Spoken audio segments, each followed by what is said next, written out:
What's up, guys? It's Mark again. Today we're going to talk about my Metalwork Colossus deck that I showed a little bit of online play in the last video. My mic right here has crapped out, so I apologize for the camera audio. I should have it either fix this one or buy a new one pretty soon. So thanks for bearing with me, and let's check out the deck.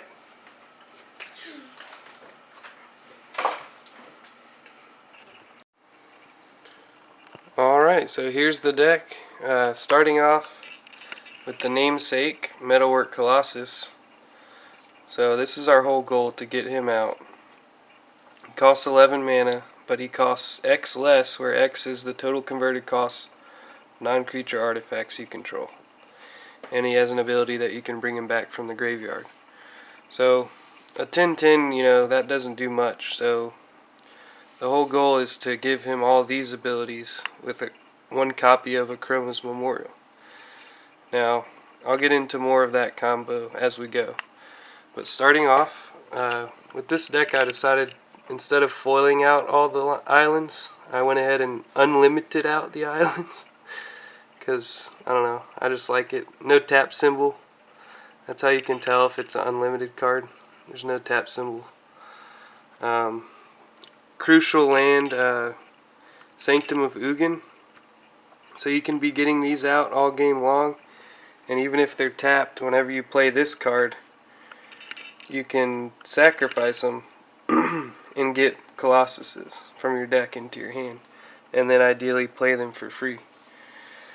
And then for the rest of our lands, we have 2 Academy Ruins from Time Spiral. There's another combo that goes with this. I'll show you in a second. And then also Buried Ruin. Really nice to have, actually. I might, in Inventor's Fair, yeah, you can fetch an artifact and gain some life, but I may actually take this card out. I did take it out when I was doing some online testing, and I think I might run another Buried Ruin, or perhaps another of the border posts, which I'll get to in a sec. So yeah, that's our lands. And the rest of these cards I'm going to show you in the order of what turn you would drop them on. So turn 1, we're starting off with Serum Visions usually.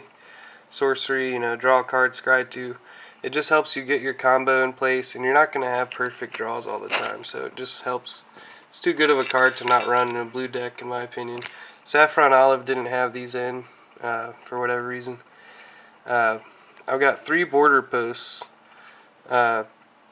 It is a 1-drop, actually, and what's cool about that is it's 3 towards your Colossus, because it's an artifact with CMC 3. So you pay 1 with a basic island, bounce the same island, and then this comes into play tapped, and then turn 2 you still have your 2 mana to drop either a Mind Stone, which just helps you towards Colossus, helps you add mana, it ramps you, and then Chalice of the Void. I had more of these. I had a 4th one, but there goes some cards. I had a 4th one, but as you might have seen in my other video, it was fake, so I ripped it up. I actually had 2 of those. Chalice, just really great in this deck. In a lot of decks it just wrecks. Thirst for Knowledge, another great card draw card. You can leave your mana open for a counterspell, and then if they don't play anything that you want to counter, you've got another play at the end of their turn. And then we got Vidalcan Shackles. You can, in this aggro heavy meta that I play in, I do main deck 2 of these. And then you've got 3 Treasure Mages. And what these guys do is search for your, well, I mean, I think you can get a Colossus, but usually you're going to be using them to get this, because you only run 1 copy of that.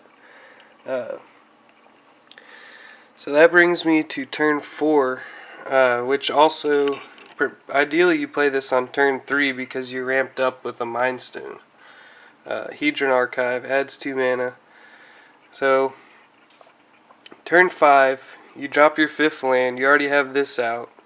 Or let's say turn 4 even, if you have this out. then you'll have 7 mana, and you can play this. Pop your Sanctum of Ugins that you might have, and then you win, because you might have one of these in hand and one Sanctum or whatever, but you swing for 20 because it gives them haste, flying, trample, vigilance, all that. So another great card, another alternate win condition is Batter Skull. Gives them +4/+4 vigilance and lifelink. And when it comes in, you get it on a germ, so that's nice too.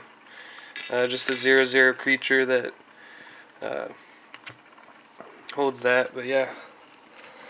And also 5 towards your Colossus. Remember, it's only non-creature spells that make the Colossus, or non-creature artifacts that make him cheaper. And then we also have 2 Stoic Rebuttals, counterspell basically. Condescend, helps you scry, helps you counter things. And then last card is Spicy One of Mindslaver for those long, drawn-out matchups. I mean, sometimes you'll just use it normally, but if you get up to 11 mana, which isn't that hard with all the ramp and everything, and counterspells, you can do the infinite Academy Ruins combo with Mindslaver, because, let's see, so you play this for 6, pay 4 more, tap, sack it, take control of their next turn, and then you actually, so 12 mana, pay 2 more, put it back on top of your library, you take their turn, it's your turn, you draw it again, play it again, and you just keep doing that over and over, and then you can just kill them by, you know, in any number of ways, really. Ideally with their own cards, but, so yeah, that's the deck. Just like Saffron Olive said, it's I don't know, I don't remember his exact words, but he said it puts up surprising results. You know, it's actually better than you might think for being, in my opinion, somewhat of a trollish deck, you know. And yeah, it's a lot of fun though. And I'll post a link to MTG Goldfish. You know, credit to Saffron Olive for brewing this deck. He doesn't include the border posts for whatever reason. Oh, excuse me. He doesn't include the border posts, and he doesn't include Serum Visions. And trying to think what else is different about his. He runs more land because of not having the border posts. He runs only 1 Shackles in the main because, I guess, different meta. But let's talk about the sideboard for a second. Hang on. Alright, so here's the sideboard, and I think it could use a little work. I'm not particularly a big fan of Gut Shot. I haven't really used it much. Echoing Truth is good for cards like Voice of Resurgence and anything that makes tokens, things like that. Dismember, you know, kills Goyfs, etc. Spatial Contortion. Seth does run 2 of these in the main, and I do that sometimes too, but I don't know. For some reason, they're not in my main right now. Definitely 4 in the whole deck total, you know. Whether it's 2 in the main, 2 in the sideboard, I don't know. It's just too good in blue to have a easy little removal spell. Warping Whale, kind of a versatile card. It lets you exile a creature with power or toughness 1 or less, or counter target spell, or target sorcery spell. Or you can use it to ramp, you know, leave your mana open for a counter spell, and then, where's that token? Hang on 1 sec. Alright, so, yeah, what I did to win one of the games tonight was, I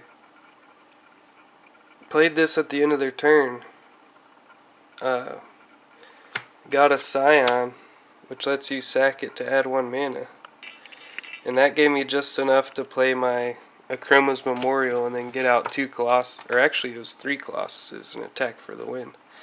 Ratchet Bomb, amazing. I've even got by with running this in the main deck, to be honest. Because, I mean, it's 2 towards Colossus at worst. But it's so good against Affinity, it's so good against Elves, it's so good against a lot of decks, let's just say that. So, pretty good card. Engineered Explosive might be better, but yeah. And then this I haven't really used much, so I don't know. Just saw it on Seth's list and threw it in. But yeah, let me know what you guys think. Definitely would like some feedback on the deck. I know one guy said that he plays this in standard, but obviously this is the modern version. And hell, let's brew a legacy version. Why not?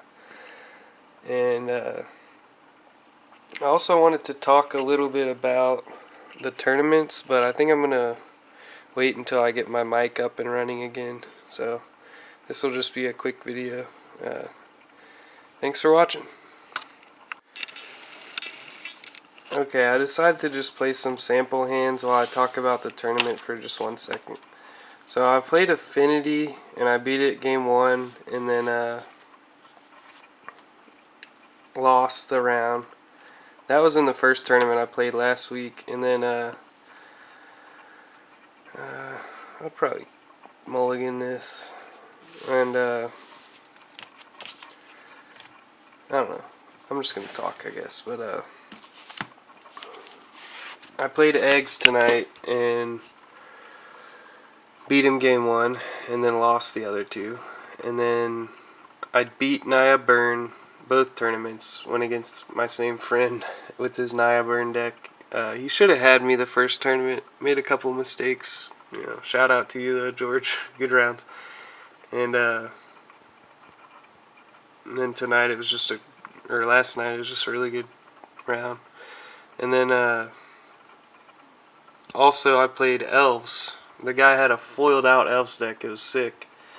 And beat him game 1 and then lost the round. So yeah, I think Seth totally has it right to have negate in the sideboard, because game 2 everybody sides in artifact hate. You know, you're going to see Stony Silence, you're going to see all that stuff. So I think boarding in negates almost every game is going to be the right thing to do for that. I might add some Spell Pierce or something like that too. But yeah, trying to think of anything else off the top of my head. It's just a really fun deck to play. People don't see it coming.